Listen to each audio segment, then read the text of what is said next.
Welcome back to MVM.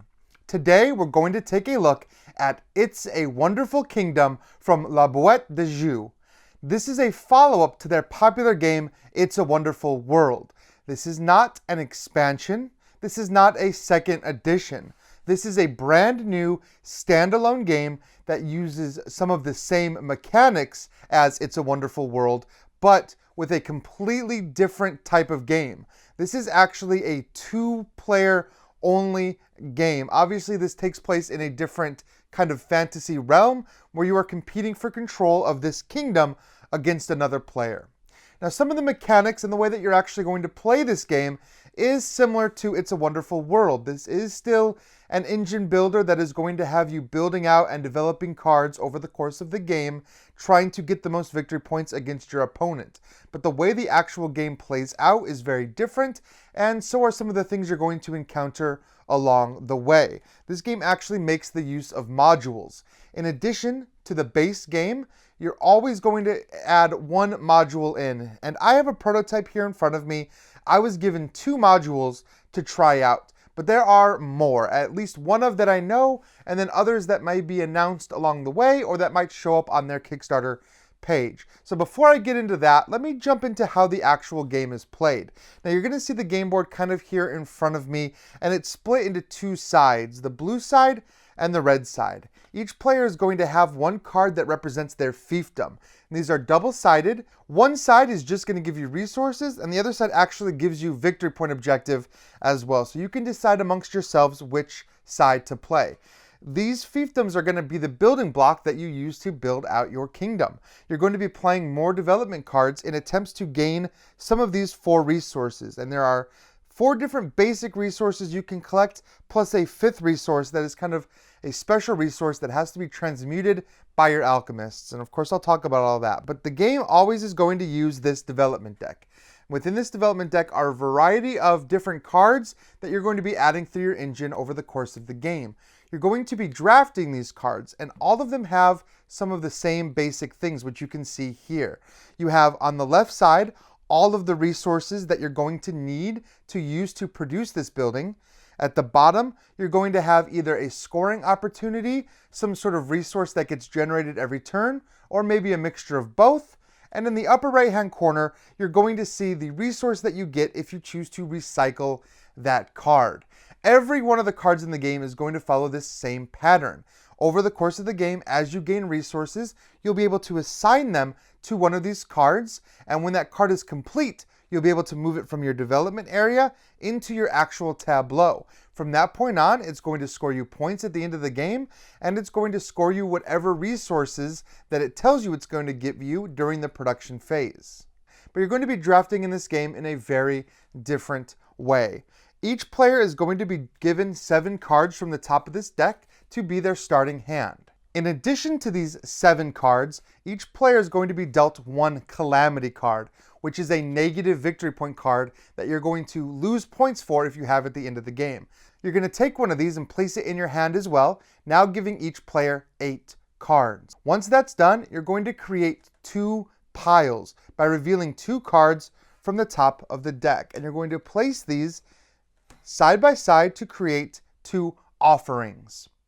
Whoever goes first, and this is based on which round marker the round is pointing to. At the start of the game it's blue and then red and back and forth. That player is going to choose 2 cards from their hand and add them to this offering. They're going to do this in any way that they want. They can put both cards on one offering, or they can add one to the other. Now this is where the actual real strategy of this version of the game comes into play.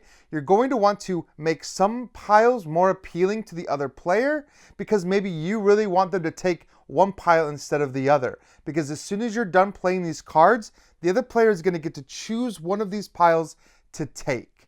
So you really want to decide how to play these cards. And you're also given that negative points card.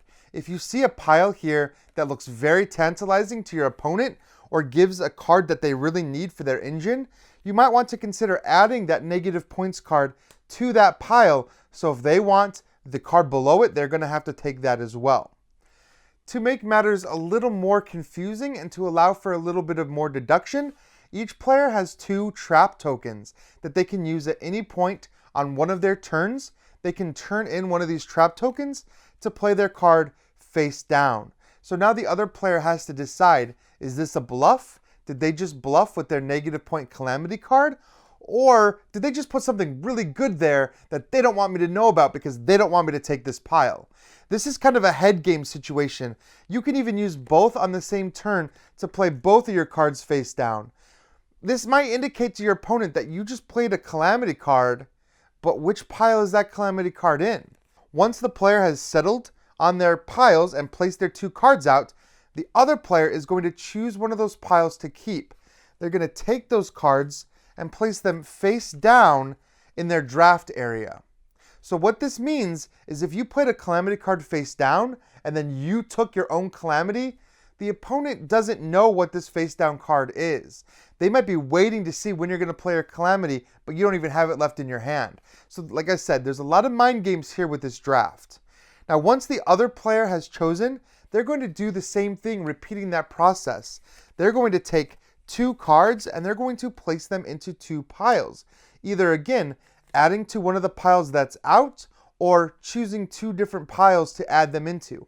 You can play both cards into the same pile. There might be specific reasons you want to do this. Maybe you want to make this pile really good so that they don't take this pile. And this is going to go back and forth with players each taking these piles and then adding 2 new cards out until players are out of their hands. So you get 8 cards, so you're going to be playing basically 4 of these back and forths. Players are going to be taking these cards and placing them in their drafting piles over the course of this exchange. Of course, these players can end up with different amounts of cards in their piles by the end. You might take a pile that has more than the other player. At this point, any calamities that were played are simply placed into your fiefdom. These are there for the rest of the game unless you can find a way to get rid of them. You're just going to score a flat out -4 points. The rest of the cards that you drafted, you're going to have to make a decision. You're either going to commit to developing them, which means you play them face up in front of you, saying, I'm planning on completing this development. Or you can recycle the card by discarding it, and you can gain the resource that's printed up in the top like I talked about earlier. The benefit for recycling a card is that you can get that resource immediately. If I have decided to commit this port to development, it requires the gray resources. I can recycle this card to place a gray resource on that immediately. Now this is important because as soon as a card is completed, it immediately goes to your fiefdom. So if I had enough gray cards that I could recycle, I could immediately complete this port card now, and it would immediately go up into my fiefdom and then generate its resources this same turn. Cards that are committed are going to stay out.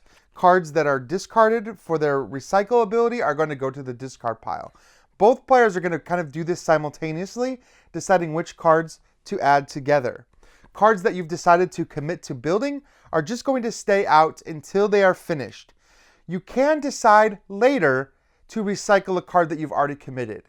However, this resource that you generate, you cannot place it on any one of your cards. This is going to go straight to your alchemist. And I talked about having that alchemy earlier.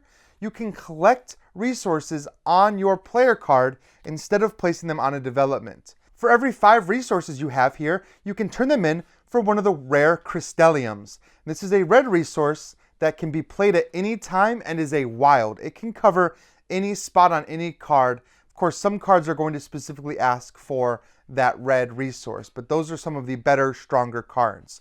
Once every player has decided they're finished with committing their cards and potentially recycling to add developments to their fiefdom, then you're going to produce resources based on what you already have in front of you.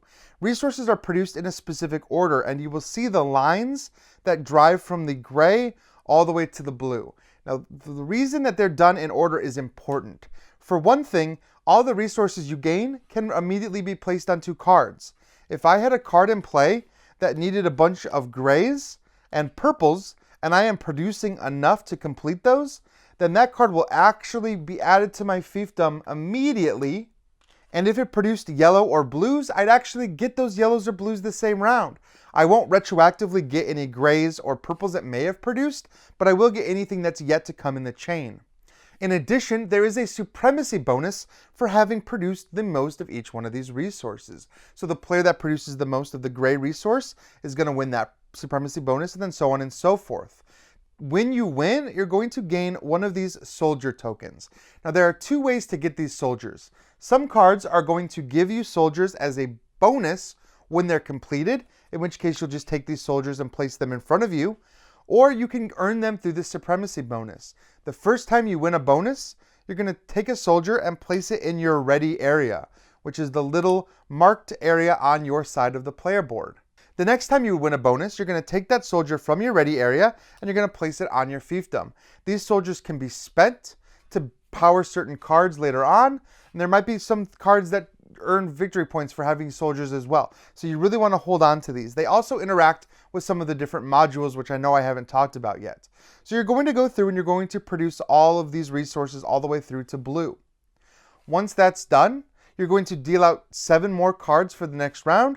You're going to move the player marker to the next available spot. Then another player is going to take the first turn, and you're going to repeat this process.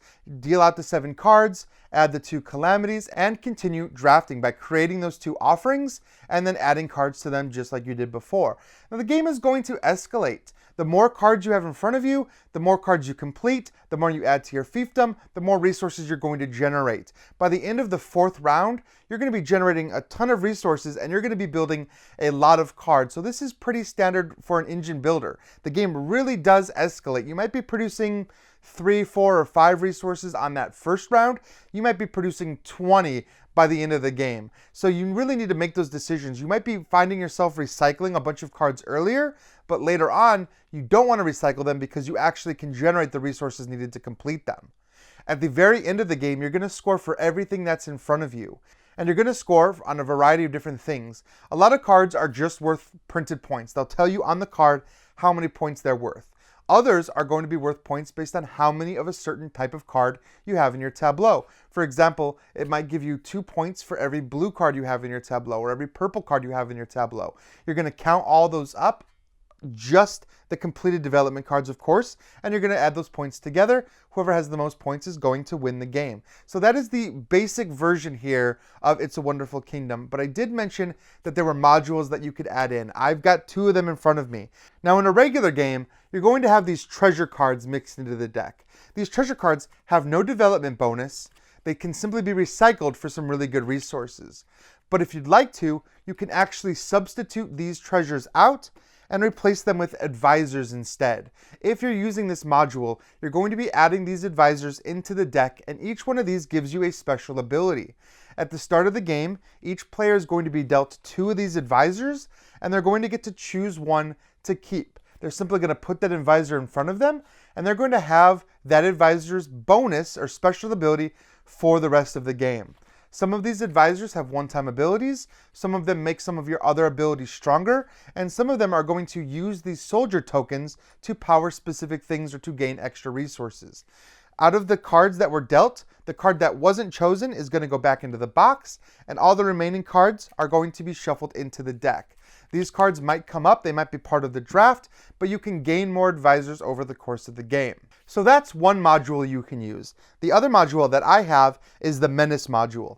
Instead of using these generic calamity cards that are just -4 points, you're going to remove those from the game, and you're going to each choose a type of menace. There are a variety of these menace decks: the Frost Giant, the Thief, the Giant Rat deck, and the Shadow deck.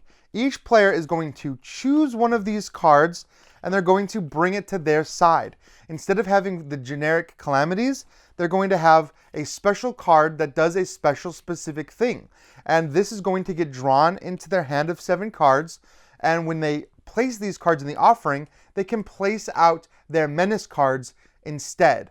This is going to do the same basic thing as a calamity in that it's going to offer negative points to whoever takes it, but it's also going to give some kind of worse thing that happens. So each one of these decks of menace cards are different, and they're all going to impact the game in a variety of different ways. So you're going to get to mix and match these different modules, and you could choose different menace cards to face off against each other. The game recommends the Frost Giants versus the Giant Rats for your first game, but there are 4 menaces that I have. There may be more coming. I don't actually know if there are or not, but I'm interested to find out because this is a really cool way that the game can be expanded just by adding more of these factions of menaces. Now, the other module that I've been shown a little bit is the quest module. And this is going to give you quest cards that are going to sit in play, that are going to give you basically objectives to complete or quests to go on in order to score more points over the course of the game. And of course, there's a wide variety of these quests as well. So that is It's a Wonderful Kingdom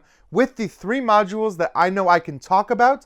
There will be more coming to this Kickstarter, so take a look at their page, see what kind of stretch goals they have, see what kind of add-ons they're offering. This is probably a good chance to pick up It's a Wonderful World as well, if you don't already have that one. These are very different games, considering that game plays multiplayer and this game is just 2 players. The actual feeling of playing these games is different. This is not the same as just playing It's a Wonderful World at 2 players. The way that this drafting works with the offering and the I pick, you choose kind of split mechanic makes this game feel very unique and fresh and very different from It's a Wonderful World. So if you liked that game, you're probably going to really enjoy this one as well. If you're looking for a great asymmetric 2-player experience, this nails that as well. So take a look at the game. As always, thank you for watching. Please like, subscribe, leave your comments. Let me know what you think about this game or what you're excited about. And as always, thank you for watching us here at MVM, and I will see you next time.